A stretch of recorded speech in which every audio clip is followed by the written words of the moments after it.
গতকাল এই ভয়ঙ্কর ঘটনা দক্ষিণেশ্বর মেট্রোতে ঘটলো। আজকের ছবিটা কি হওয়া উচিত এবং আজকের ছবিটা কি? আজকে এরপরেও হুঁশ ফিরলো না। ছবি দেখাবো আজকের। দেখুন, মেট্রো স্টেশনে আজকেও ঢিলে ঢালা নিরাপত্তা। কোথায় স্ক্যান করা হচ্ছে? মেটাল ডিটেক্টর এড়িয়ে চলে যাচ্ছেন যাত্রীরা, অবাধে চলে যাচ্ছেন। খুনের পরেও কোথাও গিয়ে শীত ঘুমে মেট্রো। আর একটা স্টেশন দেখাচ্ছি, এসপ্ল্যানেড মেট্রো স্টেশন। দেখুন, স্ক্যানার এড়িয়ে চলে যাচ্ছেন যাত্রীরা, মেটাল ডিটেক্টরের পাশ দিয়ে চলে যাচ্ছেন। মেটাল ডিটেক্টর এড়িয়ে অবাধে যাতায়াত করছেন যাত্রীরা। দেখাবো হাওড়া মেট্রো স্টেশনের ছবিটা, সেখানেও ছবিটা একই রকম।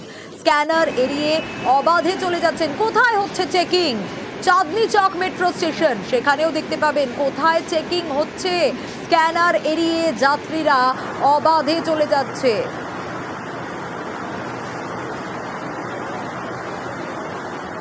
এটা তো ভয়ঙ্কর ব্যাপার হয়ে গেছে না? এটা একটা শুনলেই গায়ে মানে কাটা দিয়ে উঠছে আর কি।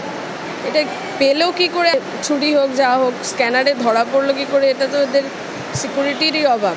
এই যে আমরা প্রত্যেক দিন যাই, প্রত্যেকটা ব্যাগ যে চেক করা হয় তা নয়, কিন্তু যারা সাইড দিয়ে বেরিয়ে যায় তারা বেরিয়েই যায়। ওনারা রীতিমতো বসে বসে মিডিয়া মানে ফোন দেখতে থাকেন, সেগুলো তো ওনাদের গাফিলতি।